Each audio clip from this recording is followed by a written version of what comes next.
은혜 받으실 하나님의 말씀은 누가복음 2장 8절에서 11절 말씀입니다. 그 지경에 목자들이 밖에서 밤에 자기 양떼를 지키더니 주의 사자가 곁에 서고 주의 영광이 저희를 두루 비추매 크게 무서워하는지라.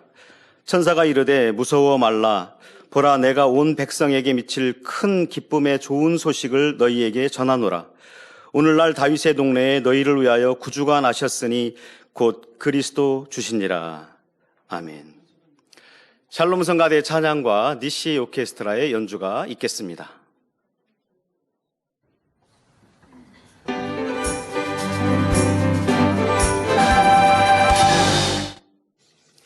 당회장 직무대행 이수진 목사님께서 주께서 쓰시기에 합당한 그릇 제하의 귀한 말씀 증거해 주시겠습니다. 오늘은 2부의 공연이 있어서 예능연의 특성은 지금 없습니다. 강단 헌화 먼저 소개합니다. 헌화자는 빛과 소금 선교회입니다. 할렐루야, 온 인류를 구원해 주시기 위해 이 땅에 오신 주님의 탄생을 축하드립니다. 주일에 근무하는 이들을 위해 빛과 소금 선교회를 조직해 주셔서 천국 소망 가운데 전도하며 충성하고 있음에 감사드립니다. 이분들은요, 이제 믿음이 있어서 주일에 근무하는 유통업에 또 요식업에 계시지 않아도 일반 직장으로 옮기셔도 돼요. 그런데 빛소금 부흥을 위해, 빛소금의 선교를 위해 남아서 또 전도하시고 신방하는 열심히 있는 일꾼들이셔서 참으로 감사드립니다.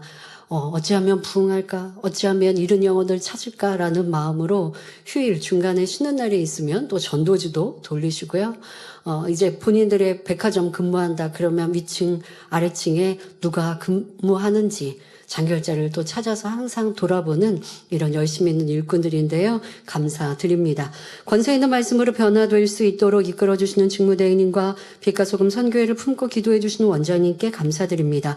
주님의 마음을 닮아 사랑이 식어진 세상을 밝히는 빛과 소금이 되어 많은 영혼을 구원하기를 소망하며 강단 헌화를 드립니다. 네, 감사합니다. 예, 대입의 광고 시간에 광고해 주신 내용에서 조금 누락된 부분이 있어서 추가로 광고를 드리도록 하겠습니다. 사단법인 기독교 선교 부흥 선교 협의회 조직에 제가 상임회장으로 이렇게 올라간 거 여러분 보셨는데요. 예, 목자의 열매이죠. 당회장님께서 이제까지 뿌려놓으신 이러한 수고와 헌신 또 놀라운 권능의 역사들을 이렇게 교계에 또 우리 언론인들이 항상 기억하시고 또 인정하시고 또 우리 만민의 사역을 지지해 주셔서 이렇게 제가 귀한 자리에 있게 되었는데요. 그뿐만 아니라 우리 기획실장 임하경 목사님께서 보도위원장으로 이렇게 선임되셔서 사진이 같이 게재되어 있는데 이렇게 그냥 지나가는 사진만 보여주시고 광고를 안 해주셨더라고요. 하단에서 바로 이렇게 끝에서 두 번째 보시면 좀 클로즈업이 임하경 목사님 보이시죠? 네, 우리 임하경 목사님도 보도위원장으로 이렇게 추대되었습니다. 여러분들, 이것은 바로 목자의 열매이고요. 지금도 우리의 권능의 역사와 생명의 말씀을 인정하시는 또 사모하시는 교계의 또 주의 종님들 위해서 항상 이 재단 위해서 기도해 주시고 또 당의자님 안부 물어주시고 여러분들이 충만히 신앙생활하고 있는 모습을 기뻐하시는 많은 주의 종님들과 또 교계 언론인들에게도 감사드리는데요. 또 이렇게 또 좋은 소식을 성탄에 맞춰서 여러분들에게 전해드릴 수 있어서 감사드립니다. 사랑하는 성도 여러분, 오늘은 거룩한 주일 예배와 함께 우리 주님의 탄생을 축하하는 성탄 전야 예배를 동시에 드리니 참으로 복된 날입니다. 지금 우리가 오후 예배 드리지만 이 예배는 성탄 전야 예배로 드리고 있습니다. 오늘 예배 후 준비된 성탄 축하 공연을 통해서 하나님께는 영광이요, 주님의 기쁨, 모든 성도님들의 행복이 더하시길 바랍니다. 공연은 약 30분 정도로 준비되어 있습니다. 예배가 마친 후 곧바로 상영되기 때문에요. 여러분들이 함께 은혜, 감동, 충만함을 얻으시길 바랍니다. 성도 여러분, 우리나라 역사나 세계사를 볼 때 큰 일을 이룬 위대한 인물들 주변에는 반드시 그 인물을 뒷받침하고 예비한 사람들이 있었습니다. 하나님께서도 하나님의 나라를 이루시고 만세전에 예비하신 인간 구원의 섭리를 완성하시기 위해 많은 사람들이 필요하셨습니다. 특히 인간 경작의 최고 정점에 해당하는 구세주의 탄생과 십자가 구원의 섭리에 있어서 얼마나 마음을 다하여 구세주의 길을 평탄하게 하는 그릇들을 준비하셨겠는지요.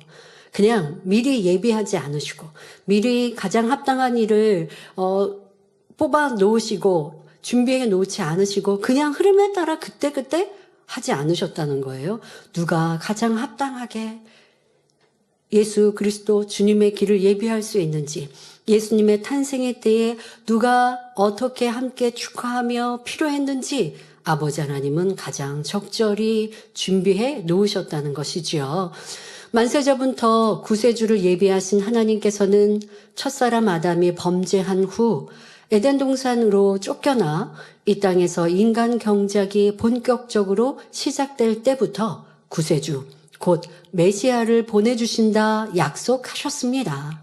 그러니까 인간 경작을 위해 예비하실 때부터 메시아, 구세주가 필요한 것을 아셨고, 그리고 이 땅의 인생들을 인간 경작하시면서는 이미 구약 시대에도 구세주, 메시아에 대한 예고를 해 주셨습니다.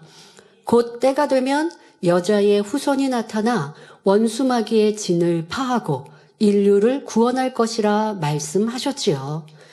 여자의 후손이란 바로 하나님의 택하신 선민 이스라엘에서 메시아가 나온다는 의미입니다. 이러한 하나님의 계획 속에 먼저 이스라엘이라는 나라를 이루셔야 했고 아브라함을 부르십니다. 하나님께서는 아브라함을 처음 부르실 때 땅의 모든 족속이 너를 인하여 복을 얻을 것이니라 말씀하셨습니다. 또한 독자 이삭을 번제로 드리라 명하신 시험을 통과했을 때 하나님께서는 창세기 22장 17절 18절에 내가 내게 큰 복을 주고 내 씨로 크게 성하여 하늘의 별과 같고 바닷가의 모래와 같게 하리니 내 씨가 그 대적의 문을 얻으리라. 또 내 씨로 말미암아 천하 만민이 복을 얻으리니 약속하셨습니다. 하나님의 말씀대로 아브라함의 믿음을 이어받은 그 후손은 강성하여 약속의 땅 가나안에 들어가 이스라엘 나라를 이루었습니다. 또한 예수님의 계보에 오를 합당한 인물을 선택하셨는데 바로 이스라엘의 가장 위대한 왕인 다윗이었습니다. 양을 치던 소년 다윗을 불러 이스라엘의 왕을 삼으신 하나님께서는 사무엘하 7장 16절에 내 집과 내 나라가 내 앞에서 영원히 보존되고 내 위에 영원히 견고하리라는 약속을 주셨습니다. 이러한 약속대로 원수 마귀를 이기고 마귀의 권세 아래 있던 인류를 구원하셔서 하나님의 나라를 영원히 이루실 메시아가 오신 것이지요. 이에 신약성경 첫 구절 마태복음 1장 1절에 아브라함과 다윗의 자손 예수 그리스도의 세계라 기록하며 메시아로 오신 예수 그리스도의 사역을 선포하고 있습니다. 믿음의 조상, 영적인 믿음의 조상 아브라함과 또한 육으로도 왕이었던 그 왕 중에도 가장 뛰어나고 사랑받았던 다윗의 이러한 계보를 이어 예수님이 태어나게 하신 육적으로도 이렇게 아버지 하나님이 다 만들어 놓으신 것이죠.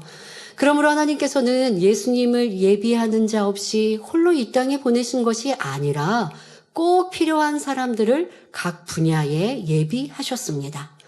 오늘 말씀을 통해서는 예수님께서 탄생하실 때 하나님께서는 어떤 사람들을 합당한 그릇으로 예비하셨는지 살펴봅니다. 이 말씀을 통해 우리도 하나님의 나라에 귀히 쓰임받는 그릇이 되기 위해 어떻게 해야 하는지 깨닫는 시간이 되시길 바랍니다. 이제 2023년을 보내고 새해 2024년도를 준비하는 일꾼들이 세워졌습니다. 자, 일꾼 되신 분들, 개관장 이상의 모든 일꾼들, 오늘 말씀이 어떤 마음으로 내가 사명 감당을 해야 하는지, 내가 사명을 부여받았지만 그것으로 끝난 것이 아니라 그 사명은 이제 그릇이요. 그 그릇 안에 어떻게 무엇을 채워 충성할 때에 하나님의 나를 기뻐하시는지, 또 하나님이 인정하시고 하나님께서 뽑으신 일꾼이라 말할 수 있는지, 사람이 선출하고 사람이 뽑은 일꾼이 아니라 하나님의 나를 부르셨고 하나님의 나를 이렇게 뽑아주셨노라고 담대히 고백하려면 하나님이 원하시는 그릇이 되어야 하지 않습니까? 오늘은 예수님의 탄생에 예수님을 위하여 예비된 이들, 그런 이들은 어떤 마음이었는지를 살펴볼 때 우리도 그러한 마음으로 새해에 충성하며 아버지의 일들을 이루어 나가고자 다짐하는 시간이 되면 좋겠습니다. 사랑하는 성도 여러분, 약 2000년 전 어느 날 밤, 온 세상은 고요히 잠들고 별빛만 반짝이던 베들레헴 들녘에 놀라운 일이 일어났습니다. 들에서 양떼를 지키고 있던 목자들 앞에 주의 사자가 나타나 주의 영광으로 두루 비추더니 목자들에게 놀라운 소식을 전한 것입니다. 누가복음 2장 10절부터 12절에 무서워 말라. 보라, 내가 온 백성에게 미칠 큰 기쁨의 좋은 소식을 너희에게 전하노라. 오늘날 다윗의 동네에 너희를 위하여 구주가 나셨으니 곧 그리스도 주시니라. 너희가 가서 강보에 쌓여 구유에 누인 아기를 보리니 이것이 너희에게 표적이니라 하셨습니다. 그리고 호련히 허다한 천군과 천사들이 나타나 지극히 높은 곳에서는 하나님께 영광이요 땅에서는 기뻐하심을 입은 사람들 중에 평화로다 하며 하나님을 찬송하더니 하늘로 올라갔지요. 한밤중에도 깨어 들에서 자기 양떼를 지키던 목자들은 죄인된 인류에게 가장 큰 소망이요 큰 기쁨이 되는 복된 소식을 천사들을 통해 직접 들었던 것입니다. 이들은 이스라엘을 구원할 메시아를 기다리고 있었는데요. 그들에게 이렇게 천사들이 행복하고 복된 소식을 먼저 알려주었지요. 하나님께서 영의 눈을 열어주시지 않으면 사람은 천사를 볼 수 없고 영의 길을 열어주시지 않으면 천사의 말을 들을 수 없습니다. 그러나 마태복음 5장 8절에 마음이 청결한 자는 복이 있나니 저희가 하나님을 볼 것이며 말씀한 대로 마음이 청결한 사람은 하나님의 역사로 천사도 보고 나아가 영의 세계도 볼 수 있습니다. 한밤중에 베들레헴 지경에서 양떼를 지키던 목자들은 하나님 보시기에 합당한 사람들이었습니다. 하나님께서는 아기 예수의 탄생을 알리는 역할로 목자들을 예비하셨고 그들의 영의 눈과 영의 귀를 열어 천사를 보고 천사의 말을 들을 수 있게 하신 것입니다. 이에 그들은 다윗의 동네 베들레헴에 달려가 구유에 누이신 아기 예수를 보고 찬송하며 하나님께 영광을 돌렸습니다. 하나님께서는 율법에 정통하고 메시아의 예언에 대하여 누구보다 잘 알고 있는 바리새인들과 율법사들에게 천사를 보내신 것이 아니었습니다. 이들은 항상 그 구약 성경을 정독하면서 분명 하나님께서는 메시아를 예고하셨는데 그 메시아는 우리 이스라엘을 구원할 자인데 언제 어떻게 오실까 연구하고 있단 말이에요. 그래서 베들레헴에 나실 것도 알고 있는데 그런데 이렇게 이 육적으로는 잘 알고 있는 지식이 있는 이들에게 아기 예수의 탄생을 알리신 것이 아니었습니다.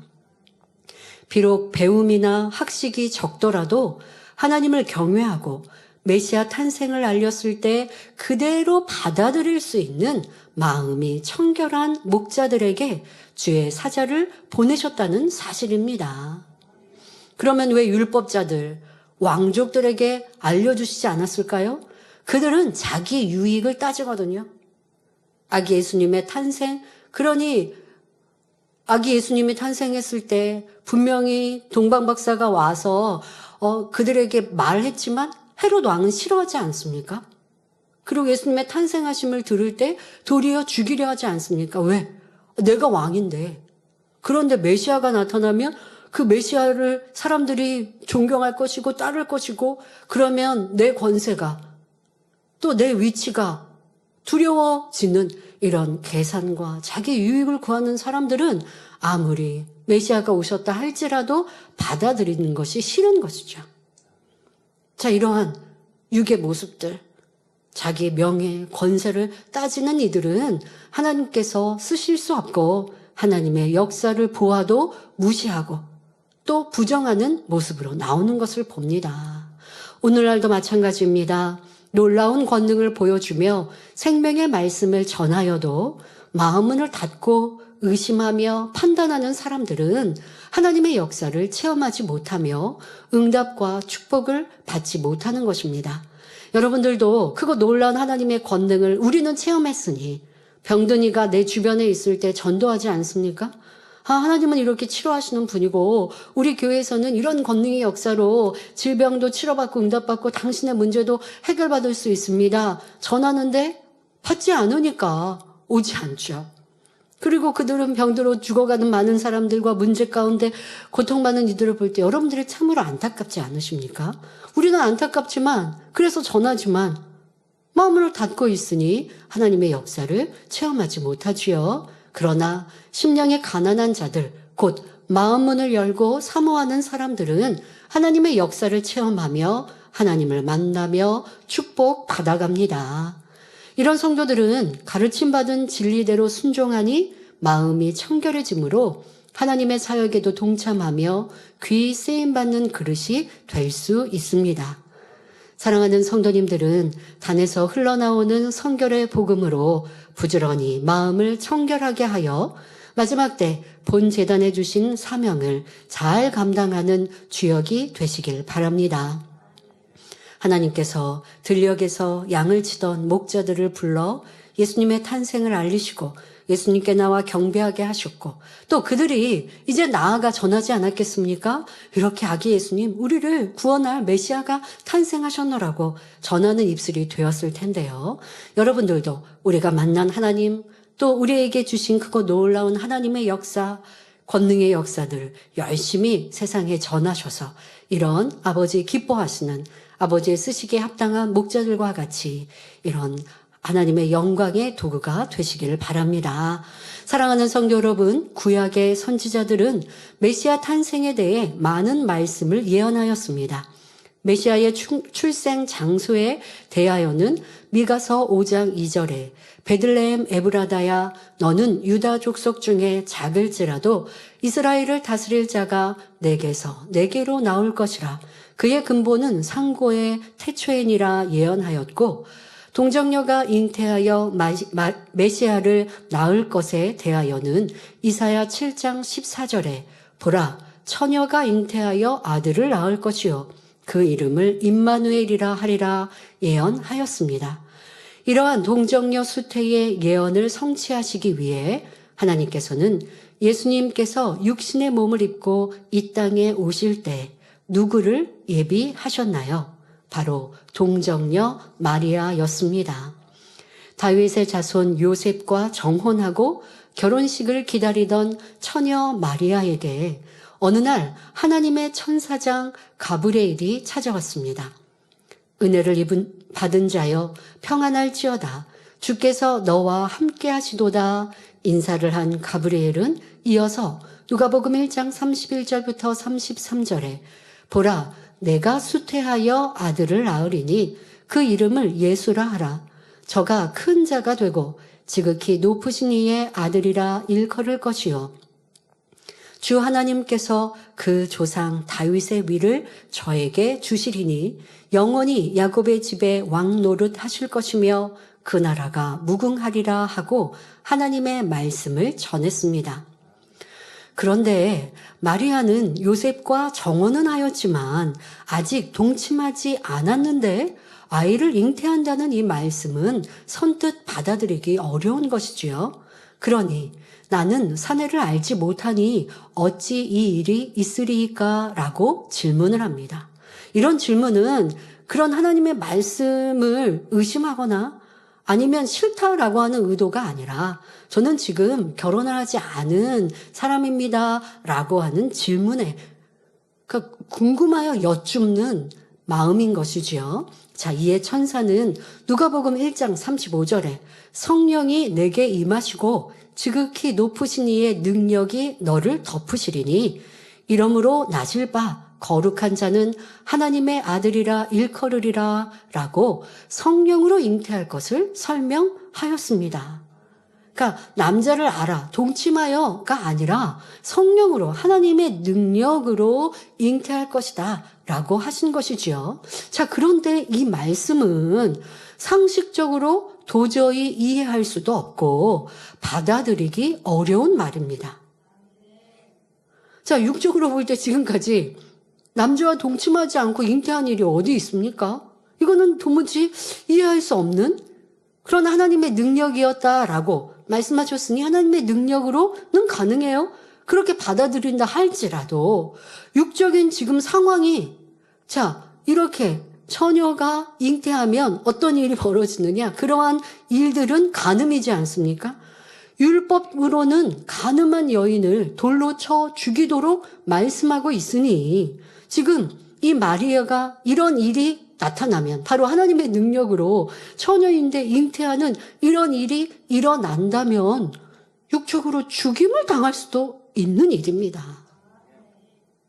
자, 육신의 생각이 많은 사람은 이게 팽 하고 돌아가겠죠? 자, 그러나 마리아는 조금의 망설임도 없습니다. 이러한 계산, 생각도 없습니다. 그리고 오직 아멘이지요. 주의 계집종이오니 말씀대로 내게 이루어지이다 고백하며 순종하더라는 것입니다. 여러분, 이 일은 쉬운 일이 아니에요. 우리는 쉽게 그렇게 생각할 수 있어요. 하나님의 사자가 내게 나타난다면, 이렇게 마리아처럼 이런 역사를 나타내신다면 나도 아멘할 수 있을 것 같습니까? 여러분들에게 그런 역사가 없었습니까? 우리 안에 내주하신 성령께서 얼마나 뜨겁게 우리의 마음을 주관하셔서 결단하게 하시고 때로 어떤 분들은 그 뜨거움으로 서원을 하기도 하고 다짐하기도 했으나 그러나 내 유익, 내 상황, 내 편리에 따라 쉽게 변개하는 우리의 모습들을 보지 않습니까? 마리아만 특별한 은혜를 받았고 마리아만 이렇게 천사장의 소리를 들었으니까 당연히 순종할 수 있는 쉬운 일이 아니라 육신의 생각이 있으면 누구나 다 그 안에 불순종에 나오게 되고 어떻게 그런 일이 있습니까? 저에게 그런 일이 있으면 해가 올 수도 있는데요 하고 생각을 동원하는 이러한 많은 사람들을 봅니다. 나는 그러한 모습이 없었는가 우리는 생각해 보아야 합니다. 하나님께서 아무리 축복을 말씀해 주시고 이것은 복이다라고 예고해 주셨어도 그래도 내 생각과 내 뜻에 맞지 않으면요. 사람들은 받지 않으려고 하고요. 당장에 내게 주어진 일들을 순종하지 않으려고 합니다. 불이익이 온다는 것을 아니까요. 그런데 마리아는 오직 아멘으로 순종하며 기쁨으로 그 일을 받겠다라고 하는 이 자세는요, 쉬운 것이 아니라는 걸 여러분들이 알아야 합니다.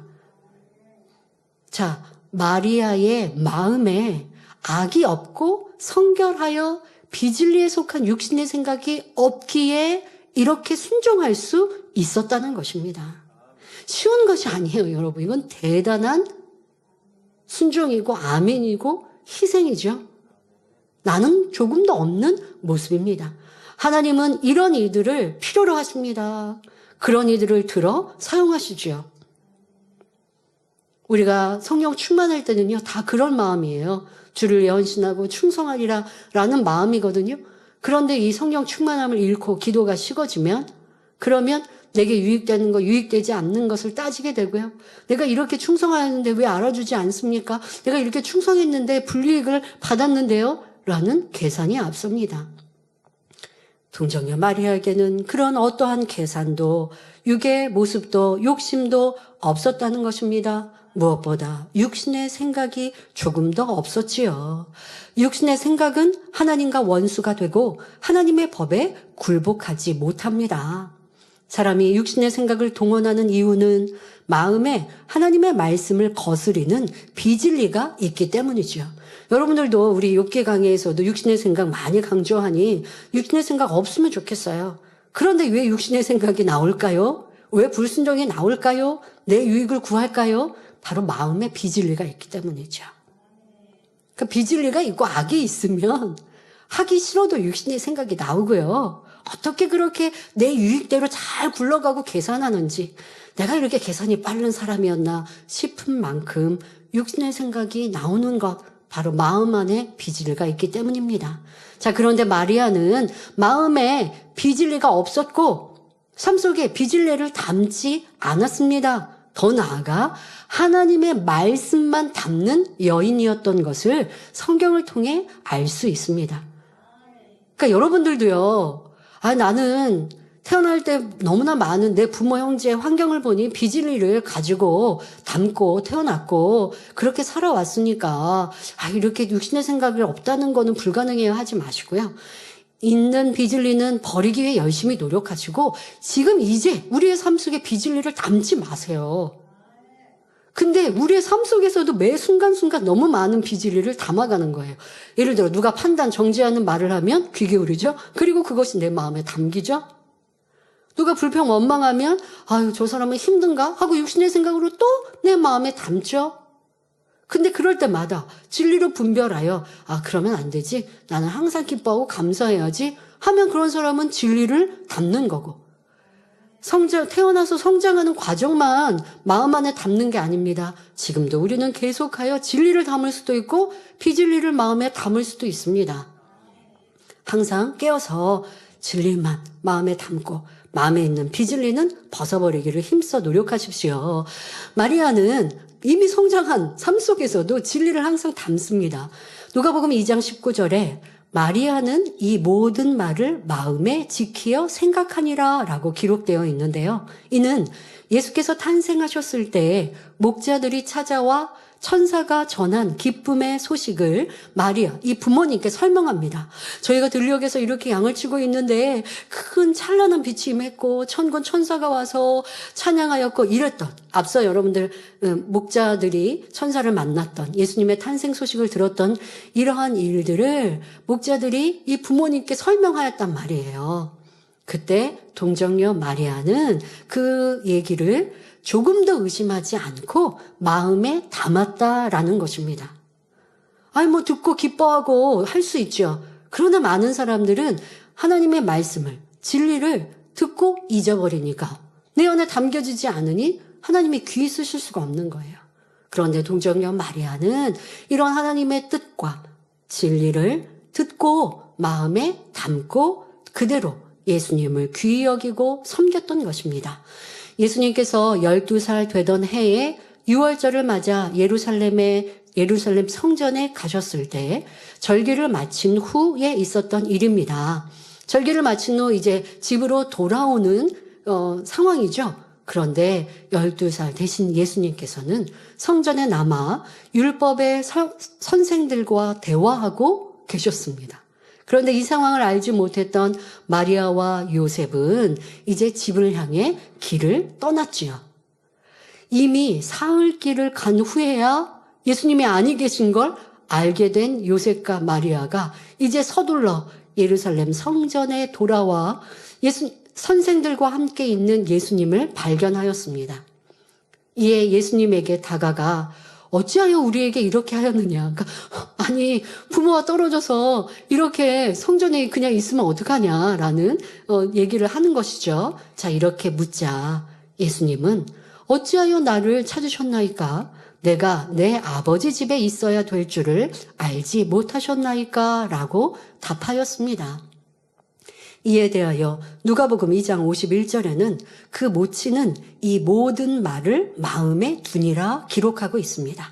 그러니까 예수님께서 행하신 이 일들, 그러니까 육의 부모로 볼 때는 아니 너가 여기 있는 줄 모르고 성전에 있는 줄 모르고 우리 부모가 그냥 집에 돌아갔으니 그러다가 집 집을 잃고 큰일 나면 어떡해? 라고 하는 의도로 지금 예수님께 말하였는데 예수님께서는 내가 하나님의 집, 성전에서 있어야 할 줄을 이게 얼마나 차원이 다른 말씀입니까? 이때에 그것을 마음에 담았다라는 것은 그래. 예수님은 내 육의 아들이 아니시지. 하나님의 아들이시요. 또 메시아로 이 땅에 오신 분이시지 하고 다시 한번 존귀히 여기는 마음으로 새기고 그렇게 예수님을 섬겼던 것입니다. 이처럼 마음이 청결하고 악이 없기에 육신의 생각을 동원하지 않고 하나님의 말씀을 마음에 담아 순종하는 여인이었기에 구세주를 잉태하는 합당한 그릇으로 마리아를 선택하신 것입니다. 그러니 동정녀 마리아는 얼마나 복되시고 하늘에서도 큰 자요 여인의 서연에서도 높은 자로 세움받기에 합당하지 않습니까? 예수님을 잉태하고 예수님의 성장을 그렇게 함께 하셨으니까 당연하지가 아니라 그렇게 하실 수 있는 그릇, 마음은 스스로가 준비되어 있기 때문입니다. 우리 모두도 이런 귀한 그릇으로 쓰임받는 선택된 사람이 되기 위해 그 마음을 더 청결케 하고 육신의 생각 없이 오직 아버지의 말씀을 마음에 담고 그 말씀을 기억하여 소중히 여기고 그대로 순종할 수 있는 우리 모두가 되어야겠습니다. 자, 그렇다면 요셉은 어떤 사람이었기에 마리아를 아내로 맞이하여 예수님의 계보의 이름을 기록하였을까요? 마태복음 1장 18절 19절에 예수 그리스도의 나심은 이러하니라. 그 모친 마리아가 요셉과 정혼하고 동거하기 전에 성령으로 잉태된 것이 나타났더니 그 남편 요셉은 의로운 사람이라 저를 드러내지 아니하고 가만히 끊고자 하여 요셉은 하고 기록되어 있습니다. 자, 앞서서는 동정녀 마리아가 잉태되기 전 천사장을 통해 예수님의 잉태의 소식을 듣게 되었던 장면이었는데요. 자, 이렇게 동정녀 마리아는 이제 잉태한 예수님이 어떠한 분인지 또 성령으로 잉태된 것을 너무나 잘 알죠.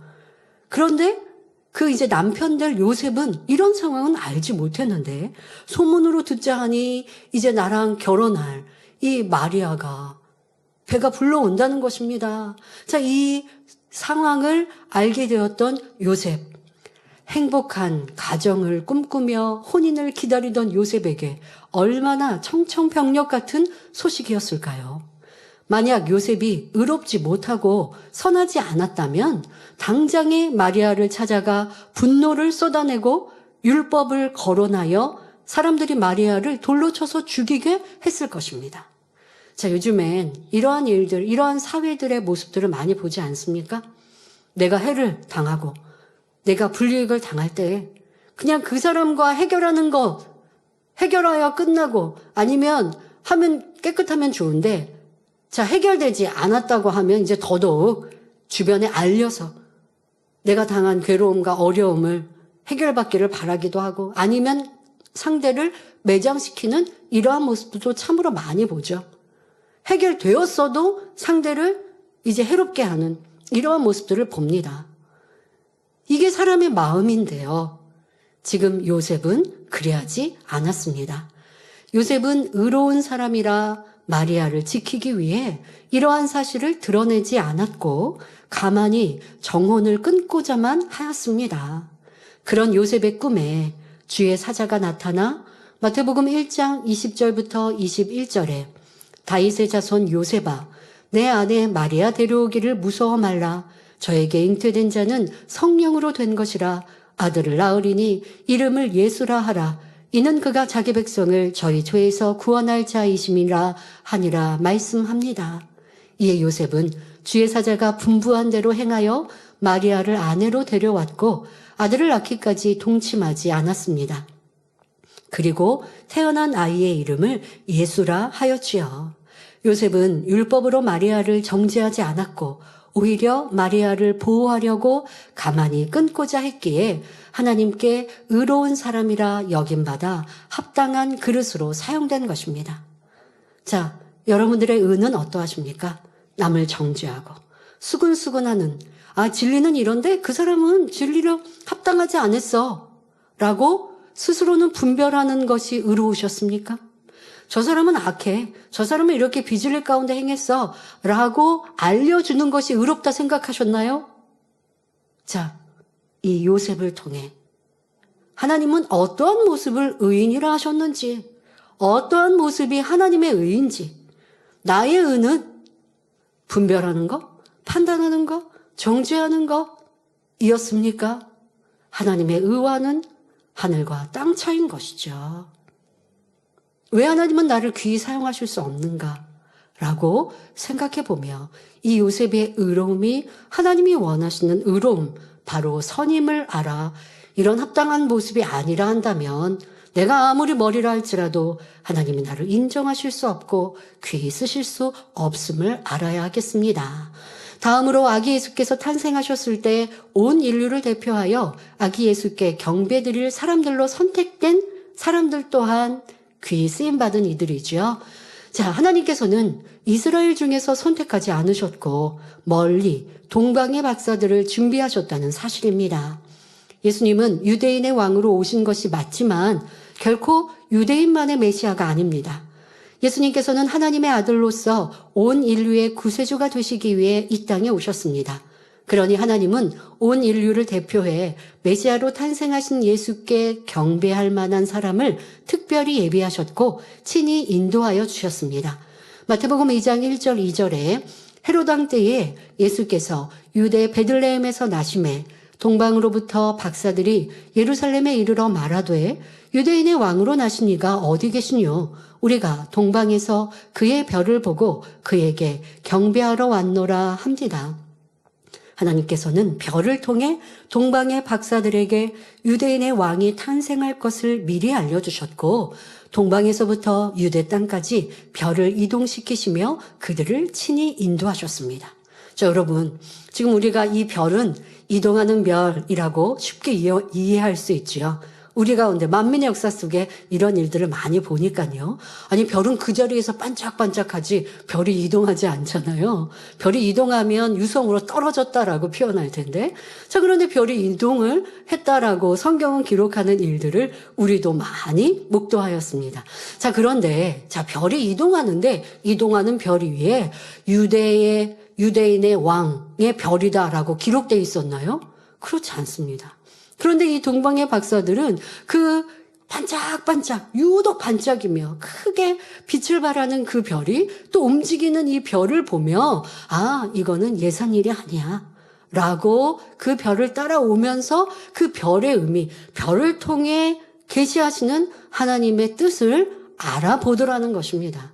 그만큼 깨끗한 마음이었고 그런 이들을 통해 하나님은 하나님의 일들을 이루어 가시는 거죠. 율법을 받은 유대인이 아니지만 그만큼 성결한 마음을 가졌기에 하나님께서는 그들에게 메시아 탄생을 알리시고 발걸음을 인도하신 것입니다.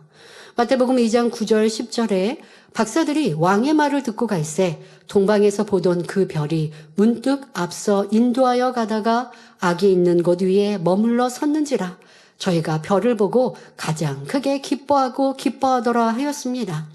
동방의 박사들은 학식 있는 사람들로 별자리에 대한 지식도 많았을 것이고 나름 각자 박사로서 경험도 풍부했을 것입니다. 그러나 하나님께서 예비하신 그들은 사람의 지식과 경험에 의존하지 않고 오직 하나님께서 보여주신 별을 보고 크게 기뻐하고 기뻐할 줄 아는 사람들이었습니다. 하나님께서 보여주시는 역사를 믿고 그대로 받아들일 만큼 그들의 마음이 선하고 청결하였던 것을 의미하지요. 그런 동방의 박사들은 온 인류를 대표하여 메시아 탄생을 축하하는 자리에 꼭 맞는 선물을 정확하게 주관받아 준비하였습니다. 바로 황금과 유향과 모략 이 세 가지 예물을 드려 왕의 나심을 축하하며 경배하였던 것입니다. 세 가지 예물에 담긴 영적 의미는 작년 성탄절에 설명해 드렸습니다. 간단히 상고해 보면 황금은 주님의 은혜에 감사하여 자신의 전부를 드리는 우리의 마음이요. 유향은 마음의 할례를 이루며 착한 행실로 그리스도의 향기를 내는 것이며 모략은 변치 않는 마음으로 생명까지도 드릴 수 있는 헌신이라 했습니다. 사랑하는 성도 여러분, 예수께서 탄생하셨을 때 들에서 양을 치던 목자들과 동방의 박사들 말고도 선지자 중에 메시아 탄생을 알아본 이들이 있는데요.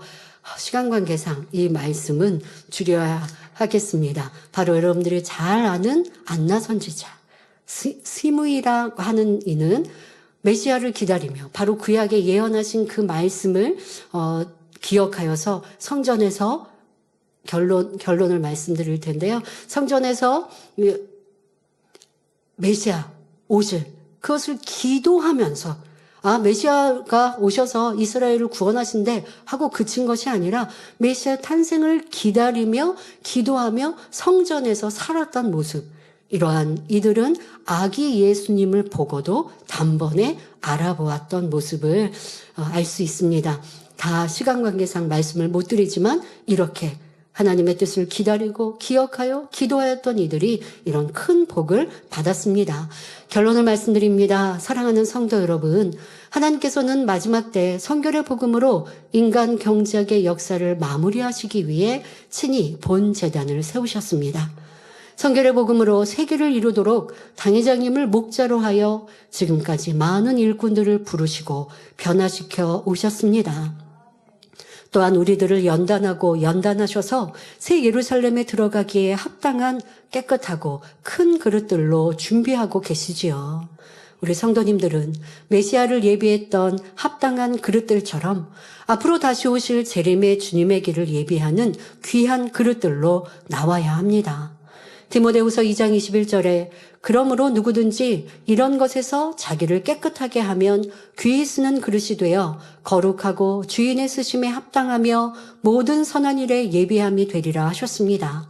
이 말씀처럼 누구든지 자기를 깨끗게 하면 하나님께 귀히 쓰임 받는 그릇이 될 수가 있습니다. 준비된 사람들은 하나님께서 반드시 알아보시고 귀히 쓰십니다. 그러므로 성도님들은 더욱 마음의 성결을 이루고 서로 협력하여 위로 당회장님을 뒷받침하여 하나님의 나라를 창대히 이루시길 바랍니다. 이 제단의 양떼라면 성결의 말씀으로 누구든지 성결하고 깨끗한 그릇들이 되어 하나님의 나라에 귀히 쓰임 받을 수 있습니다. 오늘 메시아 탄생을 축하하는 것도 중요하지만 더욱 중요한 것은 메시아를 예비했던 자들처럼 주님께서 쓰시기에 합당한 그릇이 되기 위해 성결하고 깨끗한 그릇을 이루겠다는 뜨거운 마음이 불타야 합니다. 이러한 귀한 소원을 마음에 새기시고 더 힘차게 달려가시는 참으로 귀한 성도님들이 다 되시기를 주님의 이름으로 축원합니다. 메리 크리스마스! 말씀 상고하며 함께 기도하시겠습니다. 좋으신 아버지 하나님 감사합니다. 주님께서 이 땅에 오신 그 행복하고 기쁜 날, 그 날을 축하하는 들녘의 목자들과 동방 박사들을 보았습니다. 또한 아기 예수님을 잉태한 동정녀 마리아와 유괴아버지로 예수님을 섬겼던 요셉의 모습은 어떠하였는지, 왜 하나님께서는 그들을 택하셨는지를 말씀드렸습니다. 이러한 말씀처럼 우리 모두도 깨끗하고 정결하고 청결한 마음 그릇이 되어져서 아버지 하나님 쓰시기에 합당한 그릇들로 죄로 가능한 이 마지막 때 참된 주님의 복음을 전하는 복된 입술들과 아버지의 쓰시기에 합당한 일꾼들이 되게 하여 주옵소서. 우리를 이 땅에 오신 주님께 모든 감사와 영광을 올려드립니다. 감사합니다. 우리 주 예수 그리스도의 이름으로 기도하옵나이다. 아멘. 당회자님의 환자를 위한 기도를 받겠습니다. 아픈 곳이나 연약한 곳에 손을 얹고 기도받으시고, 아프지 않은 분들은 가슴에 손을 얹고 마음의 소원을 위해 믿음으로 기도받으시기 바랍니다. 할렐루야. 전능하신 사랑의 아버지 하나님, 이 시간 기도받는 모든 성도님들 위해 안수하여 주옵소서. GCN과 인터넷과 화상을 통해 기도받는 지교회와 지성전, 그리고 전세계 하나님의 자녀들 위에도 시공간을 초월하여 역사하여 주시기를 원합니다.